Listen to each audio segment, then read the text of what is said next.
আসসালামু আলাইকুম। সংবাদে আপনাদের সবাইকে স্বাগতম জানাচ্ছি আমি নুসরাত। শুরুতেই সংবাদ শিরোনাম। বাংলাদেশের সর্বশেষ গুরুত্বপূর্ণ আপডেট সংবাদে আপনাকে স্বাগত। শুরুতেই সংবাদ শিরোনাম, পরে বিস্তারিত। প্রথমেই জানাবো আমাদের হাতে থাকা সর্বশেষ গুরুত্বপূর্ণ সবথেকে তাজা আপডেট সংবাদ। চাঁদ দেখা গেছে কাল থেকে রোজা। দেশের আকাশে পবিত্র রমজান মাসে চাঁদ দেখা গেছে, ফলে আজ থেকে রোজা শুরু হচ্ছে। সন্ধ্যায় জাতীয় মসজিদের বাইতুল মোকাররমের ইসলামিক ফাউন্ডেশন মিলনায়তনে জাতীয় চাঁদ দেখা কমিটির সভায় সিদ্ধান্ত গ্রহণ করা হয়েছে। এরপর জানাবো সংস্কার পরিষদের শপথ না নেয়া জুলাইকে অপমান করা শামিল, বললেন জামাতের আমির। সংবিধান সংস্কার পরিষদ সদস্য হিসেবে শপথ না নেয়ার বিষয়টিকে জুলাই গণঅভ্যুত্থানকে অপমান করার শামিল বলে মন্তব্য করেছেন বাংলাদেশ জামাত ইসলামের আমির ডাক্তার শফিকুর রহমান। আজ রাজধানীর এক অনুষ্ঠানে তিনি সাংবাদিকদের সঙ্গে আলাপকালে সব কথা জানিয়েছেন। এদিকে প্রথম মন্ত্রিসভা বৈঠকে যেসব নির্দেশনা দিলেন প্রধানমন্ত্রী তারেক রহমান। ত্রয়োদশ জাতীয় সংসদ নির্বাচনের মধ্য দিয়ে গঠিত নতুন সরকারের মন্ত্রিসভার প্রথম বৈঠক অনুষ্ঠিত হয়েছে। প্রধানমন্ত্রী তারেক রহমান আজ সচিবালয়ের ১ নম্বর ভবনে অনুষ্ঠিত এই বৈঠকে ১৮০ দিনের কর্মসূচি অগ্রাধিকারের ভিত্তিতে বাস্তবায়নের নির্দেশনা দিয়েছেন।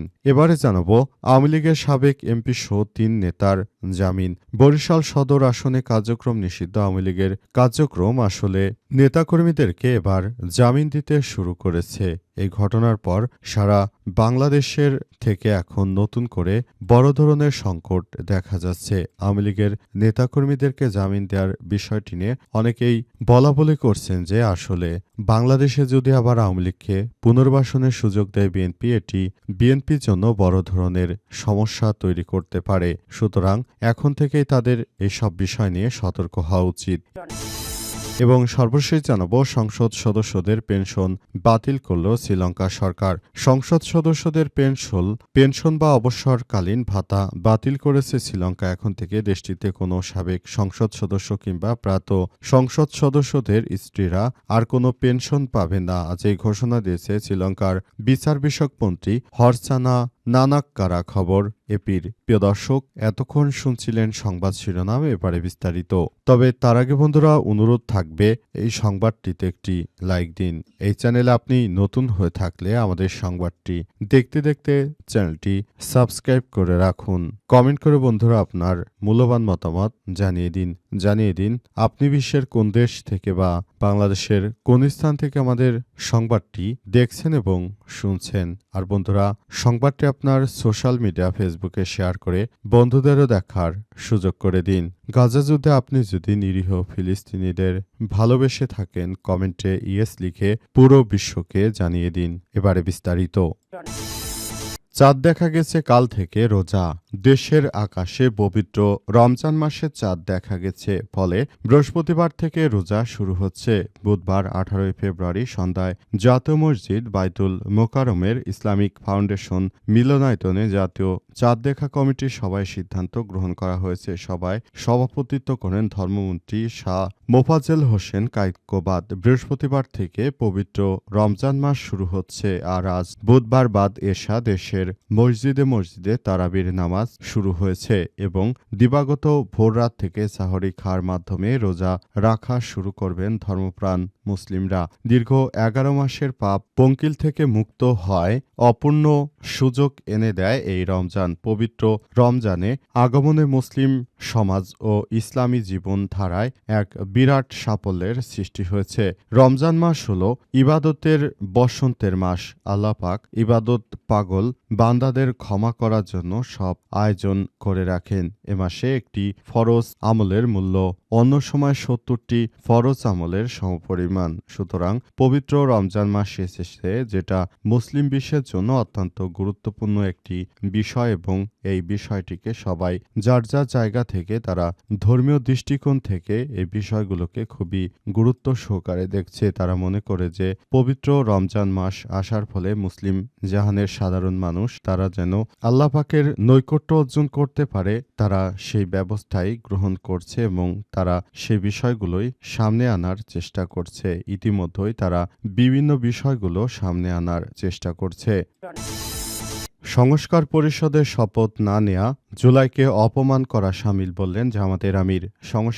সংবিধান সংস্কার পরিষদের সদস্য হিসেবে শপথ না নেয়ার বিষয়টিকে জুলাই গণঅভ্যুত্থানকে অপমান করা শামিল বলে মন্তব্য করেছেন জামাত ইসলামের আমির ডা.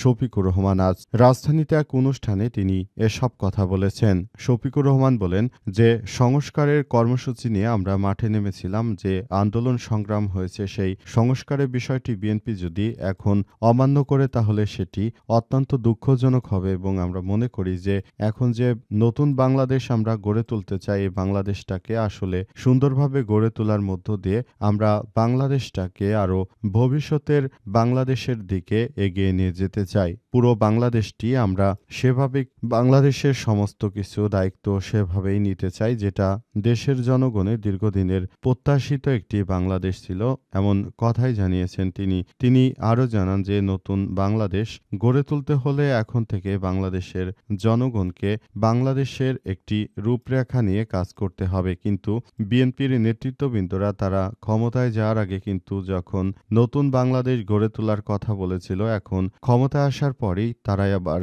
জুলাই সনদের বিরুদ্ধে রিট করছে।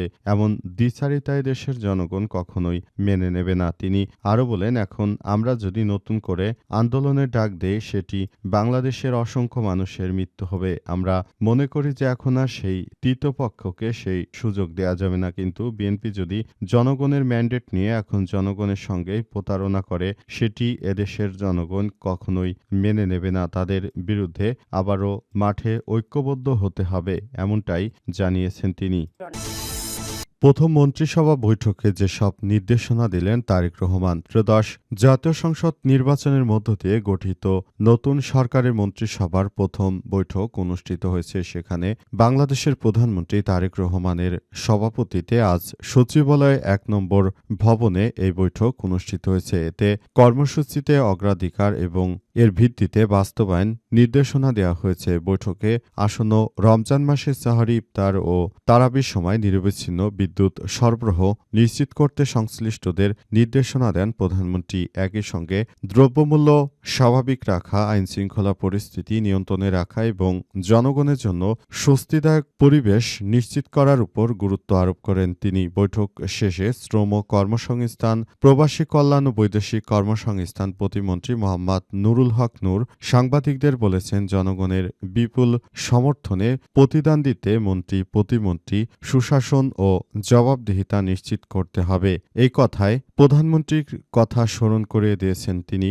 নির্দেশনা দিয়েছেন যে দায়িত্ব পালন কোনো ধরনের প্রভাব ও স্বজনপ্রীতি বা দুর্নীতি বরদাস্ত করা হবে না। তিনি আরও জানান, রমজানকে সামনে রেখে দ্রব্যমূল্যর দামকে সহনীয় পর্যায়ে রাখতে আমরা কাজ করছি। এ সময় তারেক রহমান আরও জানিয়েছেন, বাংলাদেশের জনগণের যে ম্যান্ডেট, সেই ম্যান্ডেটকে আমরা ধারণ করে ক্ষমতায় এসেছি। আমরা বাংলাদেশের মানুষের জন্যই কাজ করতে চাই এবং এটি অত্যন্ত আনন্দের সংবাদ যে আমরা সেদিকেই যাচ্ছি। আওয়ামী লীগের সাবেক এমপিসহ ৩ নেতার জামিন।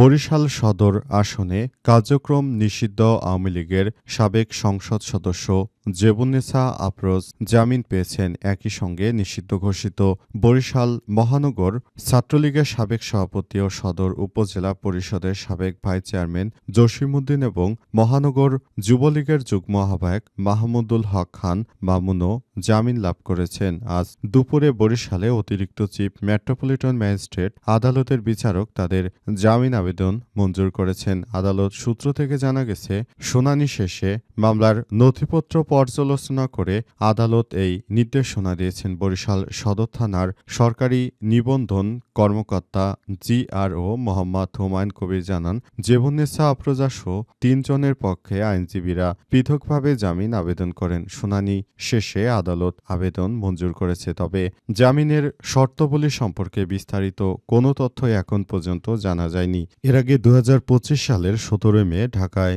নিজ বাসা থেকে জেবুন্নেসা আফরোজাকে গ্রেপ্তার করে গোয়েন্দা পুলিশ ডিবি। পরে তাকে বরিশাল অন্তত ৬টি মামলায় গ্রেপ্তার দেখানো হয়েছিল। দীর্ঘদিন ধরে তিনি জেলখানাতেই বন্দী ছিলেন বলে জানা গেছে। অবশেষে তিনি জামিনে মুক্তি পেয়েছেন এবং তিনি বিভিন্ন বিষয় সামনে আনছেন।